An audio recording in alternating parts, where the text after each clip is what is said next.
தலையங்கம். தேசிய காங்கிரஸ்.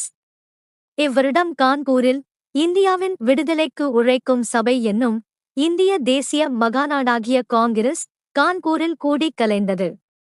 இந்தியாவின் விடுதலைக்கும் இந்தியரின் சுயமரியாதைக்கும் அரசாங்கத்தை கொஞ்சமும் எதிர்பாராமலும் அவர்களின் அரசியல் மாய்கைகளை உபயோகப்படுத்திக் கொள்ளாமலும் அவர்களோடு விலகியிருந்து நிர்மாண திட்டத்தை நிறைவேற்றி வைப்பதன் மூலமாகவே தியாகத்திற்கும் கஷ்ட நஷ்டத்திற்கும் துணிவு கொண்டு உழைப்பதுதான் உண்மையான சுயராஜ்ய மார்க்கம் என்கிற உறுதியைக் கொண்ட கூட்டத்தார் இவ்வாண்டு கான்பூர் காங்கிரஸில் சரிவரக் கலந்து கொள்ளவே இல்லை.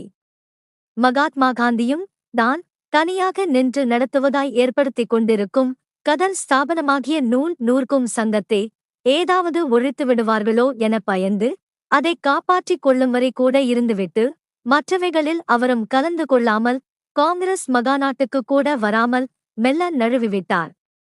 காக்கிநாடாவில் ஸ்ரீமான் ஈ.வே. ராமசாமி நாயக்கர் இன்னும் 2 வருடத்தில் இந்த காங்கிரஸானது பழையபடி பேச்சை வெற்று பிழைக்கும் வக்கீல் கூட்டத்தார் வசமும் படித்தவர்கள் என்போர் கைவசமும் போய்விடப் போகிறது.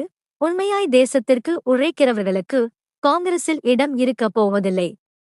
ஆங்கிலம் படித்த சிலர் தங்கள் உத்தியோகமும் பதவியும் சம்பாதிப்பதற்காகவே காங்கிரஸ் உபயோகப்படப் போகிறது. இதற்கே ஸ்ரீமான் சி. ராஜகோபாலாச்சாரியார் வழி திறந்து விட்டுவிட்டார். அவர் தமது தியாகத்தின் பலனாய் அடைந்த செல்வாக்கே இப்போது தன் கூட்டத்தவராகிய படித்த வகுப்பாருடைய நன்மைக்கே உபயோகப்படுத்துகிறார் என்று கதறினது ஒரு எழுத்துக்கூட பொய்யாகாமல் நடந்து போய்விட்டது. தமிழ்நாட்டிலிருந்தும் மற்றும் பல மாகாணங்களிலிருந்தும் ஒத்துழையாமையின் போது தியாகம் செய்து சிறை சென்ற முக்கிய தேச பக்தர்கள் அநேகமாய் இந்த காங்கிரசிற்கு போகவே இல்லை. முந்திய வருஷங்களில் ஏழை மக்களும் விவசாயிகளும் தொழிலாளருமான தேச பக்தர்களே முக்கிய பிரதிநிதிகளாயிருந்தார்கள். இவ்வருஷமோ ஒத்துழையாமை உச்சத்தில் இருக்கும்போது காங்கிரஸை திரும்பிக்கூட பார்க்காதவர்களும் பெரும்பாலும் ஸ்ரீமான் சி. வி. வெங்கிட்டரமண ஐயங்கார் போன்றவர்களும் பிராமணர்களுமே தமிழ்நாட்டின் சார்பாக முக்கிய பிரதிநிதிகளாய் இருந்திருக்கிறார்கள். ஏறக்குறைய ஒவ்வொரு மாகாணத்திலிருந்தும் இதுபோலவே பொது ஜனங்களை ஏமாற்றி சட்டசபை பதவி பெறவும் உத்தியோகம் பெறவும் தங்கள் வகுப்பு ஆதிக்கத்தை பலப்படுத்திக் கொள்ளவும் ஆசைப்பட்டவர்கள்தான் போயிருக்கிறார்கள் என்பதில் சந்தேகமில்லை. காங்கிரசின் பிரதிநிதித்துவம் இப்படி இருக்க நிறைவேறின தீர்மானங்களைப் பற்றியோ என்றால் எந்தெந்த சர்க்கார் உத்தியோகத்தை ஒப்புக்கொள்ளுவது, எந்தெந்த சர்க்கார் உத்தியோகத்தை தள்ளிவிடுவது, எப்படிப்பட்ட தீர்மானத்தைச் செய்தால் பாமர ஜனங்களை ஏமாற்றி ஓட்டு பெறலாம் என்கிற விஷயங்களே காங்கிரசின் முக்கிய நேரங்களை கவர்ந்து கொண்டது. அவரவர்கள் மாகாணத்தில் உள்ள அவரவர்களுக்குரிய சௌகரியத்தை ஆதாரமாக வைத்துக்கொண்டே சண்டைகள் பிடிக்கப்பட்டன. தமிழ்நாட்டு சுயராஜ்ய கட்சியாருக்கு தமிழ்நாட்டில் உத்தியோகம் கிடைப்பதற்கு வழி இல்லாததால் தமிழ்நாட்டு தலைவர் சி. இந்த பழம் புளிக்கும் என்பது போல் உத்தியோகமே பெறக்கூடாது என்று வாதாடினார்கள். ஆனாலும் இந்தியா சட்டசபையில் தங்களுக்கு கொஞ்சம் செல்வாக்கு இருப்பதன் நிமித்தம் சில உத்தியோகம் பெற சௌகரியம் இருப்பதால் அங்கு உள்ளவைகளை மாத்திரம் பெற்றுக்கொள்வதில் ஆக்ஷேபனை இல்லை என்கின்றனர். இதுபோலவே மத்திய மாகாணத்திலும் சுயராஜ்ய கட்சியாருக்கு சில உத்தியோகங்கள் கிடைப்பதற்கு சௌகரியம் இருப்பதால் அவர்கள் அதை பெற்றுக்கொள்ளலாம் என்கின்றனர். இவ்விரண்டு கட்சியாரின் விவாதமே காங்கிரசின் நடவடிக்கையாய் போய்விட்டது. பழைய வழக்கம் போல் தமிழ்நாட்டு பிராமணர்கள் ஆதிக்கமே காங்கிரஸில் இருந்ததால் தமிழ்நாட்டு நிலைமையை அனுசரித்தே தமிழ்நாட்டிலும் உத்தியோகம் சம்பாதிக்கக்கூடிய நிலைமை வருகிற வரையில் இந்தியா சட்டசபை உத்தியோகங்கள் நீங்களாக சில உத்தியோகங்கள் பெற்றுக்கொள்ளக்கூடாது என்கிற தீர்மானம் நிறைவேறிற்று. அதோடு பாமர ஓட்டர்களை ஏமாற்றத்தக்கது என்று சொல்லும்படியாக ஒரு தீர்மானமும் நிறைவேற்றப்பட்டது.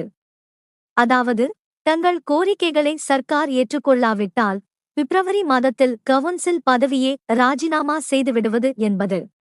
இது தேசத்தாரை ஏமாற்றுவதற்கென்றே செய்த தீர்மானம் என்றுதான் சொல்ல வேண்டும். ஏனெனில் மார்ச் மாதத்தில் தானாகவே சட்டசபைகள் கலையப் போகிறது. அப்படியிருக்க மார்ச் அல்லது ஏப்ரல் மாதம் கலையப் போகும் சட்டசபை ஸ்தானத்தை பிப்ரவரி மாதம் 28ஆம் தேதி ராஜினாமா செய்வதில் சர்க்காரார் பயந்து விடுவார்களா? அல்லாமலும் சுயராஜ்ய கட்சியார் கோரிக்கையே இதற்கு முன் பல தடவைகளில் நிறைவேற்றினதை சர்க்காரார் ஏற்றுக்கொள்ளாமல் குப்பை தொட்டியில் போட்டுவிட்டார்களே, அப்போது ஏன் ராஜினாமா செய்திருக்கக்கூடாது? பூனை கண்ணை மூடிக்கொண்டு பால் குடிப்பது போல் இவைகளையெல்லாம் பொது ஜனங்கள் அறிய மாட்டார்கள் என நினைத்துக்கொண்டு எவ்வளவோ தந்திரமாக காங்கிரஸை நடத்திவிட்டார்கள். 33 கோடி ஜனங்களின் விடுதலைக்கும் சுயமரியாதைக்கும் சமத்துவத்திற்கும் உழைப்பதாகச் சொல்லப்படும் இந்திய தேசிய மகாநாடே சூது மகாநாடாய் போய்விடுமானால் குட்டி மகாநாடுகளின் யோக்கியதையைப் பற்றிச் சொல்லவும் வேண்டுமா? காங்கிரஸ் தீர்மானத்தை பற்றி கல்கத்தா செவன்த் பத்திரிகை எழுதுவதாவது: காங்கிரஸில் நிறைவேறின பண்டித நேருவின் தீர்மானமானது மிகவும் சாதுரியமாக ஜனங்கள் 2 விதமாக எண்ணும்படி இருக்கிறது. அதாவது, காங்கிரஸ் சுயராஜ்ய கட்சியாரிடம் சரணாகதி அடைந்துவிட்டது என்னும் அபிப்பிராயங்கொண்ட தத்துவத்தை வெளிப்படையாகச் சொல்லுவதற்கு பதிலாக காங்கிரஸ் சுயராஜ்ய கட்சி திட்டத்தை எடுத்துக்கொண்டு அதை நடத்த வேண்டும் என்கிற வார்த்தைகளைக் கொண்டு தந்திரமாய் தீர்மானம் அமைக்கப்பட்டு இருக்கிறது.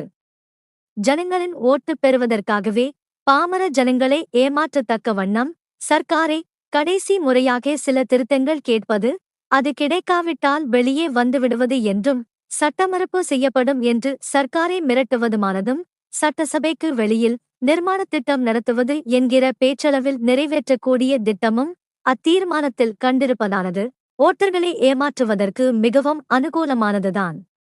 இதிலிருந்து இவ்வருட தேசிய காங்கிரசின் போக்கை வாசகர்கள் அறிந்து கொள்ளலாம். குடியரசு தலையங்கம், ஜனவரி 3, 1926.